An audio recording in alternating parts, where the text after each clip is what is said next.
அனைவருக்கும் வணக்கம். டாக்டர் ராமசுப்ரமணியன். இந்த ஹோமியோபதியில் என்னென்ன நோய்களுக்கு சிறப்பாக ட்ரீட்மெண்ட் இருக்குது அப்படின்னு பார்த்தோம்னா, இந்த ஹோமியோபதியோட ஸ்பெஷாலிட்டியே மெயினாக அலர்ஜிக், எனி டைப் ஆஃப் அலர்ஜிக்கு நல்ல ஒரு ட்ரீட்மெண்ட் ஹோமியோபதியில் இருக்குது. குறிப்பாக நாள்பட்ட அலர்ஜிக் ரைனைட்டிஸ்னு சொல்கிறோம், அந்த மாதிரி விஷயத்துக்கெலாம் நல்ல ஒரு ட்ரீட்மெண்ட் அதில் இருக்குது. ரொம்ப வருஷமாக தும்மல், ஜலதோஷம், இருமல் அப்படின்னு அஃபெக்ட் பண்ணிகிட்டே இருப்பாங்க.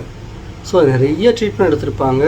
ஸோ அப்படிப்பட்ட ஆள்களுக்கு நல்ல ஒரு ட்ரீட்மெண்ட் ஹோமியோபதியில் இருக்குது. அதே மாதிரி நாள்பட்ட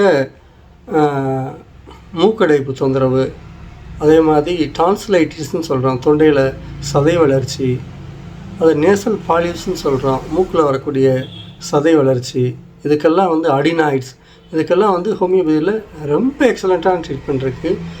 இன்னும் மேலும் இந்த ஹோமியோபதி பற்றி அடுத்தடுத்த வீடியோவில் பார்க்கலாம். நன்றி, வணக்கம்.